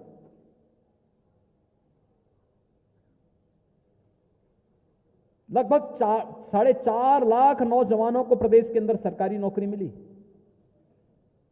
कानून व्यवस्था की बेहतर स्थिति के माध्यम से 1 करोड़ 61 लाख नौजवानों को प्रदेश के अंदर हुए निवेश के माध्यम से नौकरी और रोजगार से जोड़ने का कार्य किया गया और स्वतः रोजगार से भी 60 लाख से अधिक लोग जुड़े। अगर इस पूरी उसमें जुड़े हुए सबके आंकड़े हैं, नाम हैं, इन सब के साथ संवाद बना करके इनके आधे मिनट के भी हम लोग इंटरव्यू लेकर के और इनके जीवन में क्या खुशहाली हुई इनसे थोड़ा चर्चा कर ले तो जो लोग एक नकारात्मक छवि केंद्र और प्रदेश सरकार की प्रस्तुत करने का प्रयास करते हैं उसका एक बेहतरीन जवाब हो सकता है, उनको बताया जा सकता है। दूसरा, हम वेट करते हैं। मैंने एक बार एक सज्जन से पूछा, सोशल मीडिया का काम देख रहे थे, मैंने उनसे पूछा, मैंने कभी देश के अंदर कोई एक घटना घटित हुई थी, मैंने कहा इस पे अभी तक क्यों नहीं आपका रिएक्शन आया? कहा नहीं, हम लोग 3 बजे के बाद करते हैं। तो मैंने कहा घटना 12 बजे की है, 3 बजे के बाद आप करेंगे तो इतना कोई मुहूर्त देखना आवश्यक है क्या? इसके लिए कौन मुहूर्त निकालने की आवश्यकता है? वह अगर दुश्मन सामने से तोप चला रहा है तो आप इंतजार करेंगे कि नहीं, पहले हम देखेंगे तोप का क्या असर होता है। जब प्रयासी कर रहा है अगर आप उसी समय उसका प्रहार कर देंगे तो हो सकता है उसका तोप वहीं पे नष्ट हो जाए। लेकिन इंतजार करते हैं हम लोग, ये मुहूर्त का समय नहीं है, ये तो फील्ड में रह करके अग्रिम मोर्चे पे रह करके मजबूती के साथ एक टीम वर्क के साथ आगे बढ़ने का समय है। और ये टीम वर्क मुझे लगता है कि आज सोशल मीडिया का प्लेटफॉर्म इसमें सबसे महत्वपूर्ण भूमिका का निर्वहन करने जा रहा है। आपकी बड़ी भूमिका होगी हर एक स्तर पर, और इसलिए शासन से जुड़ी हुई, केंद्र और प्रदेश सरकार से जुड़ी हुई उन चीजों को एक साथ अगर आप कलेक्ट कर लें, अपने साथ एक टीम बना लें, उन लाभार्थियों से मिल करके उनके जीवन में क्या परिवर्तन हुआ है इसको लेकर के। मुझे याद है लोकसभा चुनाव में मुझ पर 3 दिन का बैन चुनाव आयोग ने लगाया, मेरे पास कोई काम ही नहीं था, मुझे कहीं सार्वजनिक रूप से वक्तव्य नहीं देना था, किसी सार्वजनिक सभा को संबोधित नहीं करना था। अब मैं क्या करूं, मैं ये नहीं समझ पा रहा था। तो मेरे दिमाग में आया कि मैं अयोध्या में हनुमानगढ़ी मंदिर का दर्शन करने जाऊं। तो मैंने अयोध्या का कार्यक्रम बनाया। अयोध्या में अनुसूचित जाति के एक व्यक्ति को जानकारी हुई कि मैं अयोध्या आ रहा हूं, तो उसने मुझे रात्रि को 12 बजे उसने मुझे वहां से फोन करके कहा कि आप कल अयोध्या आ रहे हैं? मैंने कहा हाँ। कहा कि मैं अनुसूचित जाति का हूं, किसी भी राजनीतिक दल से मेरा संबंध वर्तमान में नहीं है, क्या आप मेरे घर आ सकते हैं? तो मुझे बड़ा आश्चर्य हुआ। मैंने कहा भी आपने मेरा नंबर कहाँ से लिया? कहा साहब मैंने विधायक जी से मांगा है। तो मैंने विधायक को फ़ोन किया, भारतीय जनता पार्टी के विधायक थे। मैंने कहा विधायक जी बताइए कौन व्यक्ति है? उन्होंने कहा ये हमारे गांव का अब यहाँ अयोध्या का ही एक नागरिक है, अनुसूचित जाति का है, वो आपको अपने घर बुलाना चाहता है। मैंने कहा क्यों? कहा कि देखिए हो सकता है इसलिए क्योंकि उसने नया घर बनाया है। तो मैंने कहा क्या काम करता है? कहा राजमिस्त्री है। मैंने कहा किस योजना से मकान बना है? कहा मैं अभी पूछ के बताता हूँ। तो मैं फ़ोन करके पूछा तो उसने बताया कि प्रधानमंत्री आवास योजना से बना है। तो मुझे एक मुद्दा मिल गया। मैंने कहा अच्छी बात है तो, लेकिन मैंने कहा मेरे साथ तो कोई मीडिया आएगी नहीं। कहा नहीं हम किसी को नहीं बुला रहे हैं। मैं वहाँ गया, अयोध्या गया। जब मैं उसके घर में गया तो पूरा परिवार आरती की थाली लेकर के खड़ा था। मैं आश्चर्यचकित था। मैंने उससे पूछा, मैंने कहा भी आरती की थाली लेके क्यों खड़े हैं आप? उसने कहा साहब ये मकान आपने मुझे दिया है। मैंने कहा मैंने? कहा हाँ साहब, मैं तो पहले बहुजन समाजवादी पार्टी का नेता था और कभी मुझे मकान नहीं मिला। इस बार बिना किसी सिफारिश के मुझे ये मकान मिल गया है। तो मैंने कहा हमारे यहाँ तो भेदभाव नहीं होता है कि कौन किस पार्टी का है। वे लाभार्थी है, पात्रता रखता है तो उसको मकान मिलेगा। उसने कहा साहब यही तो मैं भी कह रहा हूं कि मुझे ये मकान मिला बिना किसी सिफारिश के। तो मैंने कहा और क्या क्या है? कहा आप घर में तो आइए। खैर मैं घर में गया, उसने बैठने की व्यवस्था की थी। मैं घर में गया, बैठा। उसके बाद उसने मुझे कहा, उसने कहा देखो साहब ये रसोई गैस भी मुझे भाजपा ने दी है। मैंने कहा और? उसने कहा ये जो बिजली चल रही है ना ये भी हमें भाजपा ने दी है, फ्री में बिजली मिली है। मैंने कहा और? उसने कहा साहब ये राशन कार्ड भी मुझे भाजपा से मिला है और फ्री में राशन मिलता है। मैंने कहा और? उसने कहा साहब देखिए बैंक में हमारा अकाउंट भी खुला है। तो मैंने कहा ये कैसे? कहा ये जनधन खाते में मोदी जी ने खुलवाया है। देखिए एक अयोध्या का एक अनुसूचित जाति का व्यक्ति मेरे सामने 5 योजनाओं को गिनाया। तो मैंने कहा 5, मैंने कहा तो उससे क्या हुआ? उसने कहा देखो पहले मैं अपने परिवार से आपका परिचय करा रहा हूं। मैंने कहा बताओ। उसने अपनी 2 लड़की, उसने कहा साहब मेरे 3 बच्चे हैं, 2 लड़कियां थी, दोनों की मैं शादी कर लिया हूं, लेकिन दोनों को मैं आज बुलाया हूं। जब मुझे रात 12 बजे आपने सहमति दी तो मैं अपनी लड़कियों को भी बुलाया हूं। मेरा एक लड़का है, नौजवान लड़का है, और इन लड़कियों की शादी में मेरा जितनी मैं कमाई करता था तो मैं उसको बचत करके रखता था, लेकिन मेरे सामने था कि मुझे लड़कियों की शादी भी करनी है और फिर मकान भी बनाऊंगा। कहा लड़कियों की शादी करने के बाद मेरे पास 1 लाख रुपए इकट्ठा हुआ था और मैं सोचता था कि मैं इससे मकान बनाऊंगा। तब तक आपकी स्कीम आई, 2.5 लाख रुपए मुझे मिल गए। मैं राजमिस्त्री स्वयं था, मैंने छोटे छोटे 4 कमरे बना लिए।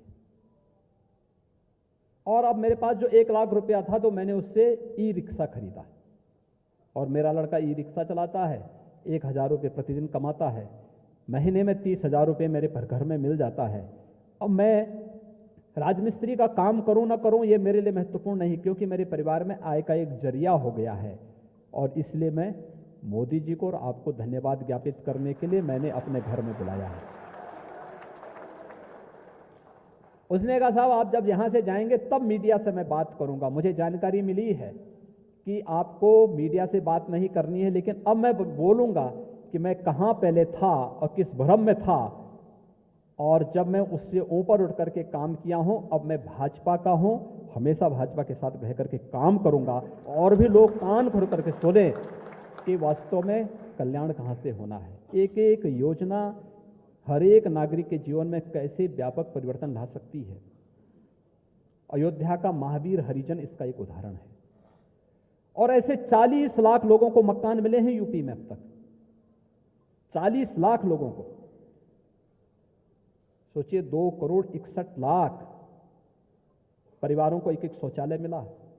कभी उन परिवारों से जाकर के पूछिए बीमारियों का प्रतिशत कितना कम हुआ है, बालिकाओं और महिलाओं की गरिमा की रक्षा उसके कारण होने से उस परिवार ने कैसे अपने सम्मान की रक्षा की है, कभी हमने उनकी पीड़ा को जानने का प्रयास किया होता ना, तब हमें वास्तविक जमीनी हकीकतों की जानकारी होगी।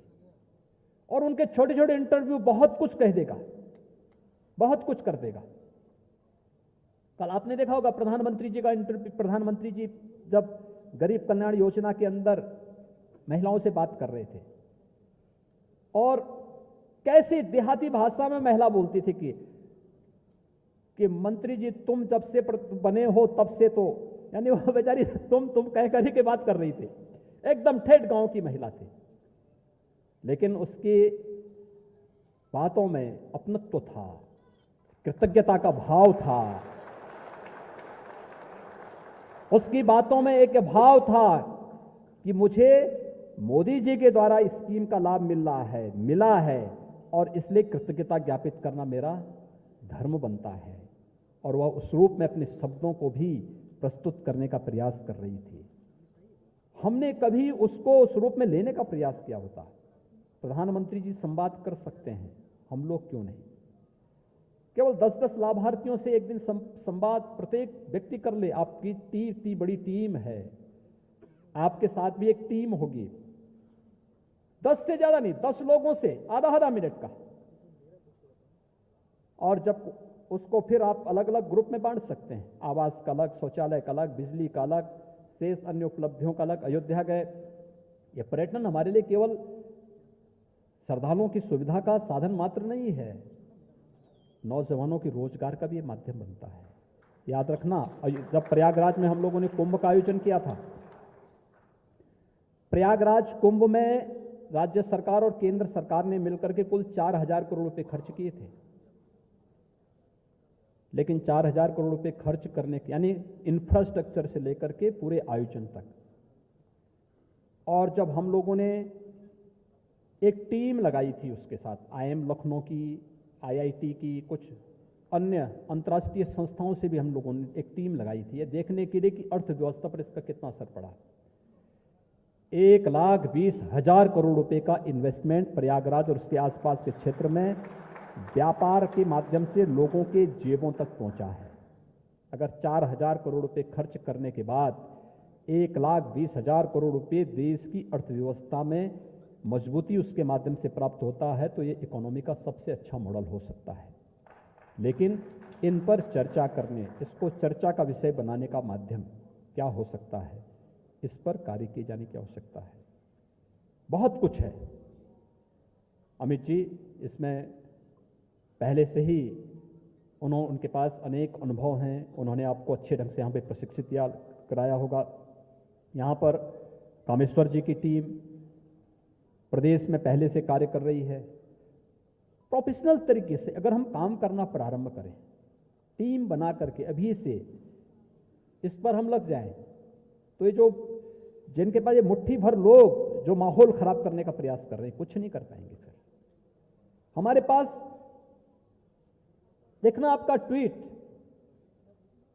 कम शब्दों में प्रभावी होना चाहिए, या कहीं से केंद्र से प्रदेश सरकार की किसी प्रकार कोई योजना आ रही है तो हम केवल रिट्वीट तक ही सीमित न रहें, बल्कि उसके साथ कुछ अपने शब्दों को जोड़ करके उसको और प्रभावी बनाने में अपना योगदान दे सकते हैं। समाज के एक बड़े तबके तक उसको पहुंचाने में अपना योगदान दे सकते हैं। लेकिन साथ साथ अगर कोई हम पे आरोप लगाता है कि साहब हमने बेरोजगारी की समस्या का समाधान नहीं किया, तो उनसे पूछना चाहिए ये 4 लाख नौजवानों के इंटरव्यू क्यों नहीं आप दे देते हैं आधे मिनट का? कोई पुलिस में भर्ती हुआ है, कोई अध्यापक बना है, कोई PCS अधिकारी बना है, कोई PPS अधिकारी बना है, कोई किसी न किसी क्षेत्र में जाके काम कर रहा है, और उस समय उनकी आधे मिनट का उसमें चस्पा कर दीजिए ना, और तब बोलिए इसमें तो कोई भाई भतीजावाद नहीं है, इसमें कोई वंशवाद नहीं है, इसमें कोई क्षेत्रवाद नहीं है, इसमें कोई भ्रष्टाचार नहीं है। पूरी पारदर्शी भर्ती प्रक्रिया के माध्यम से 4.25 लाख नौजवानों को प्रदेश में नौकरी मिली है। इससे पहले 10 वर्ष के कार्यकाल में इतनी नौकरी नहीं मिल पाई है। किसानों की कोई चर्चा करता तो बताइए ना, 2007 से 2017 तक केवल 95,000 करोड़ रुपए का गन्ना मूल्य का भुगतान हो पाया था और 4 वर्ष में 1,40,000 करोड़ रुपए का गन्ना मूल्य का भुगतान होता है। प्रोक्यूरमेंट अलग है। एमएसपी का लाभ उत्तर प्रदेश के अंदर सीधे मिलना प्रारंभ हुआ। ये डाटा तैयार करके हम उसमें फ्लोट करें ना, कौन किसान का हितैषी है? जो एमएसपी नहीं देते थे वे हैं या जो एमएसपी का लाभ किसान के खाते में सीधे पहुंचा दे रहा? किसान हितैषी कौन है? जो चीनी मिलों को बंद करके 5-5, 7-7 वर्षों तक गन्ना मूल्य का भुगतान नहीं होने देते थे वे लोग हैं, या जो उसी सत्र में गन्ना मूल्य का भुगतान किसान के खाते में पहुंचा दे रहे हैं और चीनी मिलों को कोरोना के बावजूद भी चला रहे हैं? कौन हितैषी है? ये जनता की अदालत में तय होने के लिए हमें छोड़ना चाहिए। इस पर हमें बताने की आवश्यकता है। श्रमिकों की बात कर रहे हैं। उत्तर प्रदेश के अंदर 3 करोड़ प्रवासी और निवासी श्रमिक हैं। इसमें मनरेगा के श्रमिकों को भी अगर हम जोड़ लें और बटाईदार को भी जोड़ लें, लगभग 3 करोड़ संख्या है। और प्रत्येक को 2 लाख रुपए की सामाजिक सुरक्षा की गारंटी। बटाईदार को तो हमने कृषक दुर्घटना बीमा में 5 लाख रुपए की बीमा की सुरक्षा बीमा की योजना, उनको सुरक्षा बीमा दिया है और शेष को 2 लाख रुपए की सुरक्षा बीमा और 5 लाख रुपए का स्वास्थ्य बीमा का कवर दिया है। उनके साथ संवाद बना करके अगर हम उनके इंटरव्यू लेकर के जो योजनाओं का लाभान्वित हुए हैं, हम लोगों ने जब प्रदेश में मुख्यमंत्री सामूहिक विवाह योजना लागू की थी, लोग हंसते थे, विपक्ष हंसता था कि गरीब कन्या के एक अपमान है। 1,52,000 गरीब कन्याओं की शादी इस योजना के अंतर्गत हुआ है। उन कन्याओं की, उनके परिवार के लोगों का इंटरव्यू अगर इसके साथ हम जोड़ करके थोड़ा चस्पा कर लें सोशल मीडिया में ना, पता लग जाएगा क्या है इस अलग अलग तबके को। और मुझे याद है 2014 और 2017 में जब हम लोग प्रदेश में आते थे चुनाव प्रचार में, पूर्व में तो उतना स्थिति नहीं थी खराब, लेकिन पश्चिमी उत्तर प्रदेश की स्थिति क्या थी? जहां जाते थे एक ही चर्चा कि साहब ये कब हमसे मुक्ति मिल पाएगी, क्या हो गया, बालिकाओं को विद्यालय नहीं भेज पा रहे हैं, अपराधी जब चाहें तब घटना को कोई भी अंजाम देते हैं, कोई सुरक्षित नहीं है, अराजकता की स्थिति है। आज पूछिए उन परिवारों से, उन महिलाओं से, क्या आज भी कोई किराना बनाने का दुस्साहस कर पा रहा है क्या उत्तर प्रदेश में? क्या आज कोई किराना की बात कर सकता है क्या? किराना और कांदला में लगभग जो 8% हिंदू रह गए थे आज 67% हो गए हैं। फिर से ये नए आंकड़े आपके सामने हैं। जाकर के वहां पूछा जाना चाहिए और तब फिर बताना चाहिए कि हां ये है हमारी सरकार का भय मुक्त वातावरण देने का जो वायदा था, ये हमने करके दिखाया है। हमने केवल कहा नहीं, करके दिखाया है। 4.5 वर्ष में कोई दंगा प्रदेश में नहीं हुआ, और नहीं तो आप उठा के देखिए, एवरेज 3-4 दिन के अंदर एक दंगा यूपी के अंदर हुआ है, बड़ा दंगा हुआ है। लखनऊ भी उससे अछूता नहीं था। महीनों बरेली से लेकर के, और कौन ऐसा कस्बा था जहां दंगे में कर्फ्यू के दौरान बंदी न हुई हो। और ये सभी कार्य हुए हैं। क्यों नहीं हम पब्लिक के सामने बताते हैं? क्यों नहीं जनता को इस बारे में बताते हैं? ट्रिपल तलाक से जो महिलाएं आहत थी उनको न्याय मिल रहा है, उनको शासन की सुविधाओं के साथ जोड़ करके विकास की मुख्य धारा के साथ जोड़ा जा रहा है। क्या ये सोशल मीडिया प्लेटफॉर्म के विषय नहीं है? क्या हम उनके इंटरव्यू लेकर के उनको अपने साथ जोड़ने का कार्य नहीं कर सकते? बहुत बड़ा कार्य कर सकते हैं, बहुत बड़ा कार्य कर सकते हैं। और न चाहते हुए भी सोशल मीडिया की इस भूमिका के साथ हमें सकारात्मक रूप से आगे बढ़ना होगा। केंद्र और प्रदेश सरकार की उपलब्धियों को अगर हम आगे बढ़ा सकेंगे, बहुत कुछ आपके पास होगा। और विपक्ष के पास कोई मुद्दा ही नहीं होगा, कुछ भी नहीं होगा। इनके पुराने वक्तव्य, इनके पुराने कृत्य, इनके पुराने कारनामे इनको स्वयं बैकफुट पर लाने के लिए मजबूर कर देगा, उन्हें बैकफुट पर जाने के लिए मजबूर कर देगा। और उस दिशा में एक नए प्रयास किए जाने की आवश्यकता है।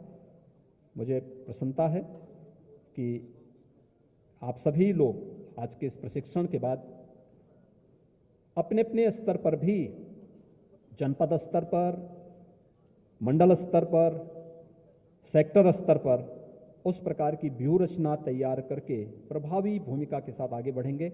आपके इस पूरे अभियान के प्रति मेरी शुभकामनाएं हैं। धन्यवाद। जय हिंद।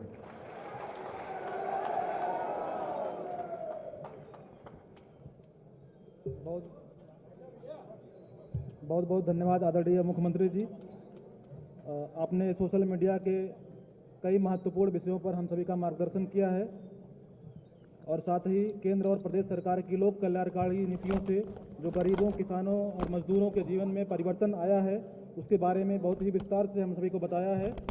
हम आपको भरोसा दिलाना चाहते हैं कि आज के बाद से हमारी ये सोशल मीडिया टीम आपने जिन विषयों पे हमें जानकारी दी है उस पर हम और मजबूती से काम करेंगे और सोशल मीडिया के सभी प्लेटफॉर्म पे एक भारतीय जनता पार्टी की मजबूत उपस्थिति दर्ज कराने का काम करेंगे।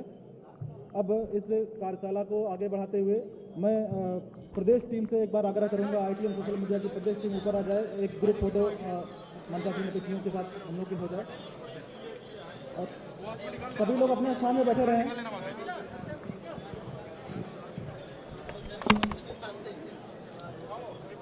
प्रदेश टीम के सभी लोग, ITM सोशल मीडिया के प्रदेश टीम के सभी लोग आ जाएंगे। निखिल जी, जितेंद्र जी,